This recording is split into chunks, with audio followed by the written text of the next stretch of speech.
It is a pleasure to welcome to the program Jacob Hacker. He is the director of the Institution for Social and Policy Studies and a political science professor at Yale University, co-author with Paul Pearson, The Winner Take All Politics, How Washington Made the Rich Richer and Turned Its Back on the Middle Class, and also author with Nathaniel Lowenthal of Yale University of Prosperity for All, a prosperity economics, building an economy for all, a set of policy recommendations. Welcome to the program, Professor.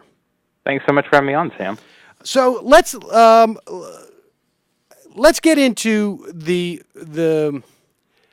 how to contrast your recommendations with what seems to be the only problem our political establishment in this country can focus on and can conceptualize, and that is the debt and deficit. Tell us why the debt and deficit is not the primary problem that we're facing right now, and what prosperity economics, how it addresses what our real problem is. Yeah, I mean, so we have had now, 4 or 5 years in the wake of the financial crisis in which very quickly all we've talked about is the looming deficit, the degree to which we're going to be facing these big problems in the future if we don't tackle it. And I mean, I think that's really a fundamental error. I mean, first of all, we know that in the current crisis, in the downturn with jobs still really scarce, that efforts to try to cut back immediately are going to be very bad for the economy. But even thinking long term, putting the deficit front and center is really putting the cart before the horse. I mean, when we've addressed the deficit effectively in the past, we've done so through increased growth and employment that brings in tax revenues and gets people into jobs where they're paying taxes. And second of all, we've done it through really thinking seriously about what the priorities of the nation are. How are we going to invest in the future? What are the areas where we want to put our tax dollars? What are the kind of rules we want to have in place for financial markets? And, we just short-circuit most of those discussions by putting the deficit at the center of the debate. What is theoretically the dangers of, or the inefficiencies, I guess, of carrying of operating at a deficit and carrying such amount of debt? Well, I mean, economists will tell you that there are two primary dangers of running deficits. One is that you're paying interest on the deficit, on the debt, and that crowds out other things. And the other danger, the more fundamental danger, is that if you're running a deficit, you're raising interest rates, and that's reducing the private sector economic activity. Now, the first thing to say about that is that we are paying interest on the deficit, but the fact is that we're facing the problem we face is really a long-term one. It's runaway healthcare costs in particular, and that sort of deficit interest cost is not the central issue. And then on the second front, I mean, I think everyone should recognize that interest rates are right now at record lows, and that we could make pretty substantial investments in areas that would pay off in the long term, like human capital investments. We call on in the report you mentioned, prosperity economics. We call for investments in pre-K education and college education, and investments in our infrastructure, which is completely falling apart. And all those kinds of investments have really substantial long-term benefits. And then we really have to figure out, as we argue in the report, how to simultaneously rein in healthcare costs and make sure that we build on the advances of the Affordable Care Act to try to get more people coverage. So, I would say that right now, I think a lot of the deficit hysteria is driven by a kind of false equation of what's happened in, say, Greece. With America's future, and as if there's just going to be this day of reckoning in which all of our creditors are going to collectively decide they no longer want to put their money into U.S. Treasuries, and that's, there's a non-trivial risk that if we were to run, massive deficits year after year after year, that would happen, but it's just not a realistic concern right now. More likely, if you look at the way in which business leaders and investors are behaving, what they're really concerned about is that there's no real strategy for long-term growth, and that's really the issue, not the deficit. Yeah, I want to get into the politics of that, because that in just a moment, because that is, it's a stunning development in some respects. Yeah. And it seems to be completely inoculated from empiricism. And I want to talk about that, but before we move into that aspect of why, from a political sense, the deficit is such an obsession. I want to just turn to sort of this notion of what has been impacting growth in this country, and genuine growth, or just even the definition of. I mean, because ostensibly we've been covering up for a loss of or stagnating wages in the middle class via bubbles, easy credit bubbles, and essentially just more people in the household working. But what I want to get to the idea of what constitutes growth. I mean, this debate over what is legitimately growth. Right. Whether it's, go ahead. No, I think it's one of the interesting features of the present of the debate is that you can get this sort of fetishism of growth. People will say we need to grow, we need to grow. For most Americans, they like the idea of growth in middle class living standards, but they look at the last generation, they see that or at least they sort of have reason to believe that productivity increased, that corporations got richer, that those at the top got richer, but they recognize that a lot of those gains were very concentrated, and that, as you said, there were a lot of negative aspects of the way in which we grew, especially in the 2000s. This was jobless growth. It was growth in which we saw stagnation on a lot of things we care about, like, the most striking is that recently we've just discovered that the least educated Americans, white Americans, have seen a decline in their longevity. That's just stunning. And we saw over that period workplace health insurance decline, people didn't have secure retirement pensions, we saw, stagnation of upward mobility, maybe even a decline, people not rising up the income ladder. So, people rightly ask, what do you get from growth? And if growth just means gains at the top, or if it means,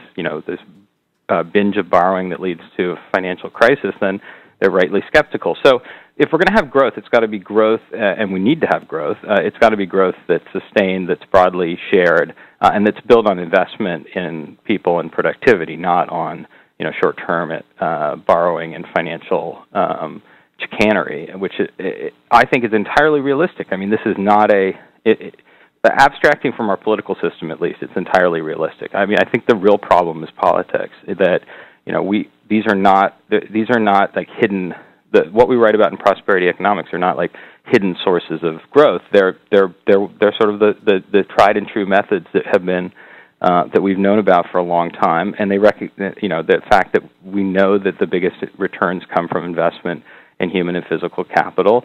We know that the United States is going to have to get more kids into, and especially through college, make sure that they have enriching pre-K options, that we get our schools to produce broad gains across the distribution of income and across different groups. I mean, so those are not, and we've got to figure out how to fund that. And we don't have a sustainable financial, fiscal system where we have the richest of Americans, the richest class the world has ever seen, paying tax rates that are sometimes below those of the people who work for them, and sometimes, as we've learned with Mitt Romney, below the even those of the upper middle class. So it's just really striking. But he did give a lot to charity. Well, less than he could, right. So that he could keep that number up. I mean, right? I mean, so the what's really at stake in the discussion of Mitt Romney's tax returns isn't his, whether he's personally a good or bad person. I mean, I'm sure that there are debates to be had about the way in which he's handled his finance, including whether he's using offshore tax shelters and the like. But, I mean, really the fundamental issue is that over the generation in which we've seen this massive hyper-concentration at the top of income, in which we've seen very modest gains for most Americans, and which culminates in this massive financial crisis. Over that period, we've seen just the effective tax rates on the richest people plummet, and this is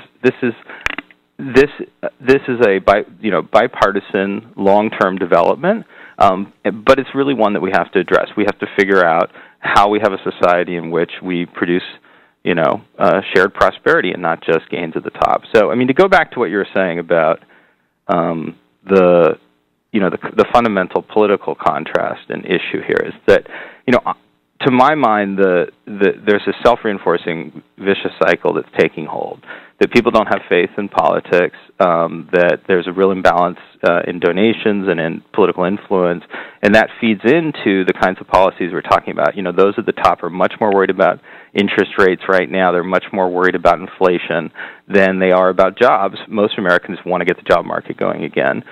They're much more worried about taxes, whereas most people are quite happy to see the Bush tax cuts expire for the wealthiest. And above all, they seem to be, there seems to be this kind of collective freakout among corporate and economic elites today that somehow they're not being properly acknowledged for their job creation and their contributions to society. And I mean, this really is a departure from the understanding that we had of how an economy worked, a generation ago, where the idea was that it was a broad effort, and that's really what Nate and I were trying to do in prosperity economics, is to show, based on the evidence, that it's not just those at the top that create broad-based prosperity. It's really the contributions of everyone who's working hard, who's trying to better themselves, who's investing in their own skills, who is raising children who can be productive, and it comes, yes, also from government investment and government rules that make sure that the market works well over the long term to translate this enormous productive capacity of capitalism into broad gains, real growth that is sustained and that is broadly shared for all Americans. Now, I want to get to this part about it because this is what is sort of fascinating. I mean, I was reading one of the quotes from the report that you put out. Well, you're right about society. Basically, what you've been saying: societies that cultivate a broad distribution of the returns from increased social wealth also flourish economically. When all members of society share in the rewards of advancement, from better health to greater political freedom, from basic economic security to greater upward mobility, society is more likely to prosper in a sustained way.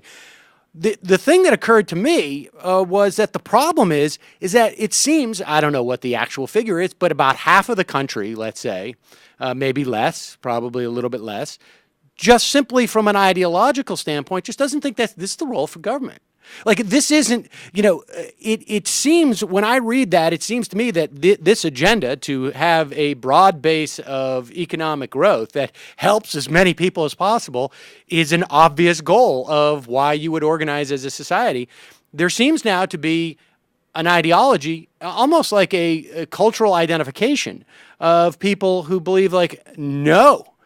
Maybe if we get there, that's great. But the real point of government is just to let business do what business does. I mean, from a political scientist perspective, and maybe even less the scientists, how do we deal with that? I mean, because that seems to provide the cover for this austerity and deficit fetish. Well, Sam, I'm sorry, but you were cutting in and out there. But I got the gist of the question, so forgive me if I cut out in my answer. I think you're absolutely right to ask that question. When we look at this incredibly polarized political landscape, where no matter what Mitt Romney says, whether he starts saying that 99% of Americans are freeloaders, that he's going to still get 40 to 45% of the vote, in the worst case scenario. That suggests, that there's this deep-seated hostility towards government. But when you start to look beneath the numbers, what you find is, first of all, there is a huge hardening of the partisan lines.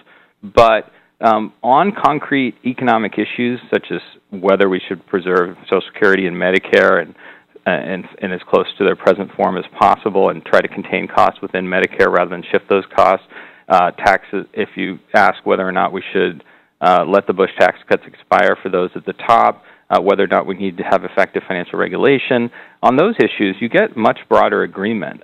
So I think what's happened is there's a real loss of faith in government in the abstract, and that's important because if you don't believe that your political system can effectively address issues, if you don't have faith in political leaders and their capacity to deal with the problems in your own life, then you're very likely, to either tune out or vote for the guys who are attacking Washington most aggressively. But I wouldn't go to the point of saying that there really isn't broad agreement or broad grounds for agreement among Americans on some of these central issues that we put out in prosperity economics. I mean, we don't discuss all of the polling, but it's pretty clear that on each of these individual items, from infrastructure investment to improved college education, there's broad support. The problem is really the politics. The problem is really the polarization of our political elites, the activist community on the right that is incredibly intense and extremely anti-governmental, and really professing a view that you might call, Ayn Rand economic conservatism, that says that there really isn't anything productive the government can do, and in fact, most Americans really are not contributing to the economy. It's an irony, since I would guess a lot of the Tea Party members would fall into the groups of people that don't pay income taxes because they're elderly or military personnel or have low incomes, but that's the reality, that's become this kind of almost fundamentalist economic doctrine on the right.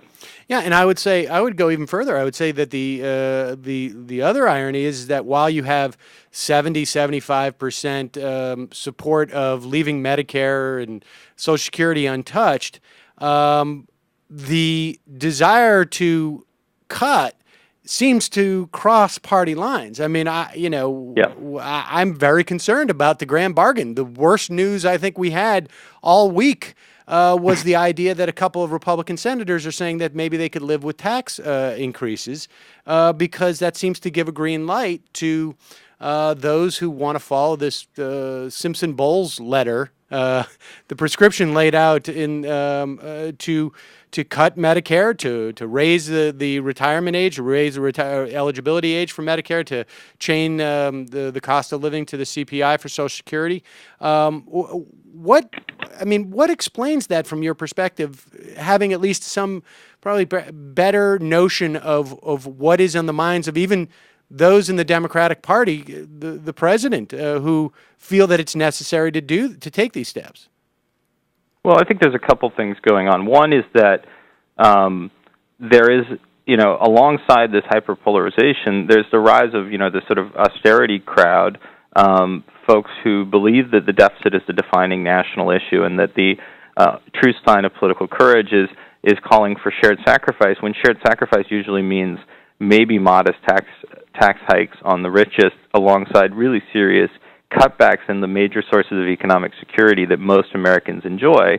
And there's almost a kind of religious, non-empirical quality to this, because if you look seriously at the problems in Social Security or in Medicare, in both cases, probably the most effective way we could deal with their long-term fiscal problems is actually strengthening their basic social insurance character. That is, making them, in the case of Medicare, reducing the role of the private plans within Medicare, which costs more, and really trying to put in place serious budget controls within the program, not shifting those costs onto those who receive Medicare, probably expanding the role of Medicare beyond the elderly to make there be a real public option for the non-elderly. And with regard to Social Security, there are no private defined benefit pensions left in the private sector that are being offered. They're really now mostly enjoyed by public sector workers and those who got them in the past. So Social Security is actually a lot more important, and probably what we need to do is to actually create a kind of supplement to Social Security. That's what we argue in the report, that is available to make sure that people have a secure retirement benefit, even as private sector benefits decline. So, and those are both popular options. So I think the sort of austerity cult is driven, by a sort of sense that there's this sort of bipartisan sense, driven in part by the fact that those at the top, think of the deficit as a much greater threat than unemployment because they're not personally experiencing it, and because they are, exercised about the threat of government growth and interest rates going up or inflation going up in the future. And that's affecting both parties. And the reality, though, is that if we look forward, the post-election bargain that is likely under the current political situation is one that's going to be very tilted towards towards austerity and away from growth, away from broad-based prosperity. I mean, in fact, I mean, this is all, to contextualize this conversation, winner-take-all politics. This is, in many respects, what it's all about. Is that our government has been sort of following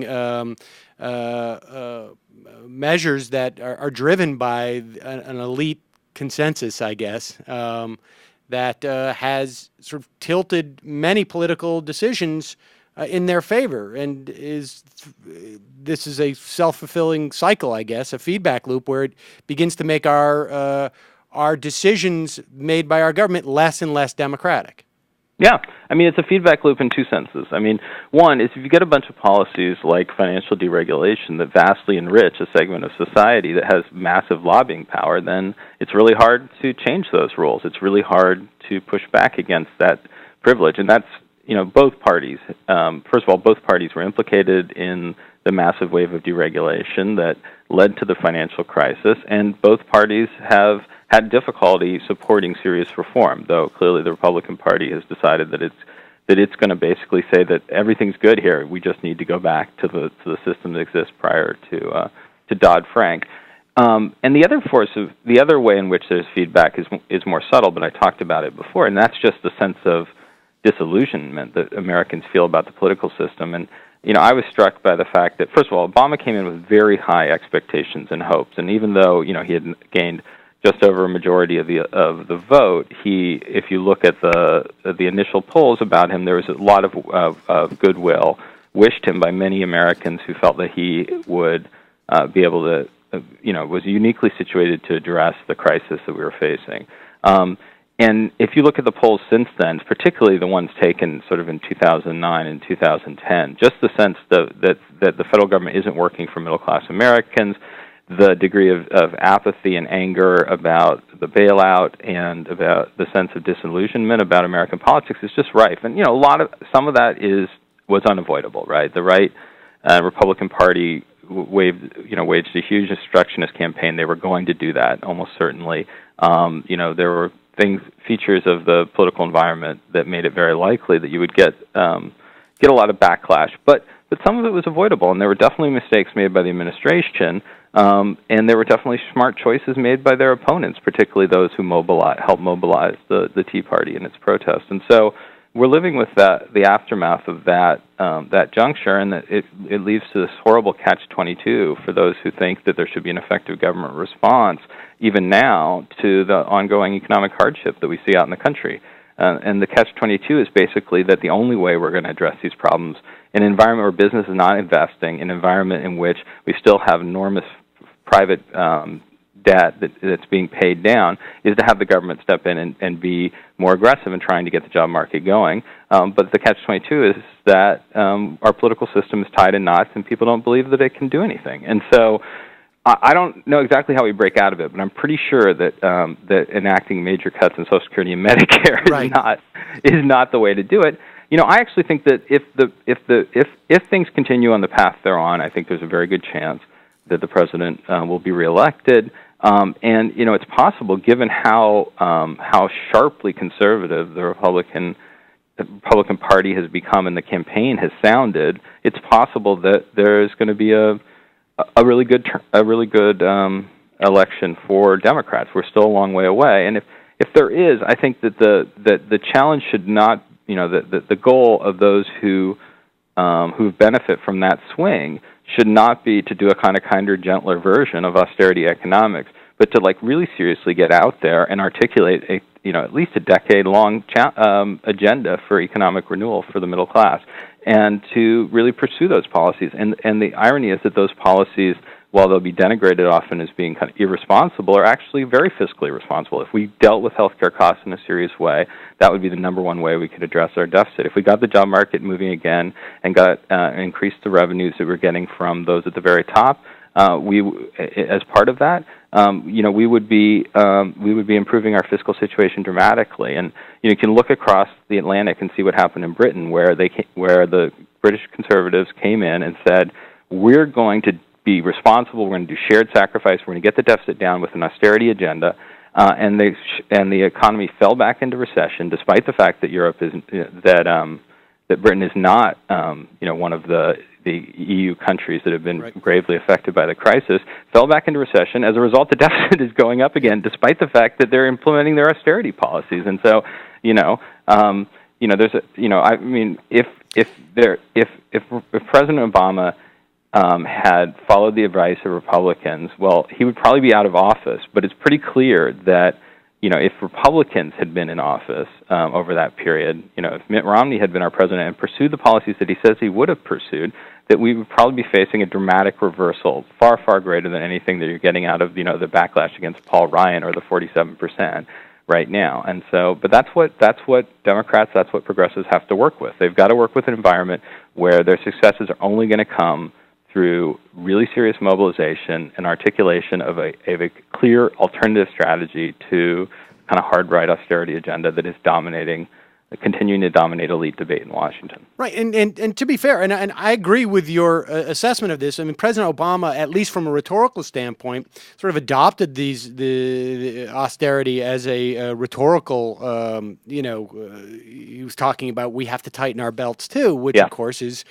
ridiculous. Well, there was two. He went through two phases with that. I mean, there's clearly his initial response was one of trying to find agreement and saying tighten belts, but then that failed so miserably, right? The Republicans kept moving the goalposts, and they tried to put the full faith and credit of the federal government at risk.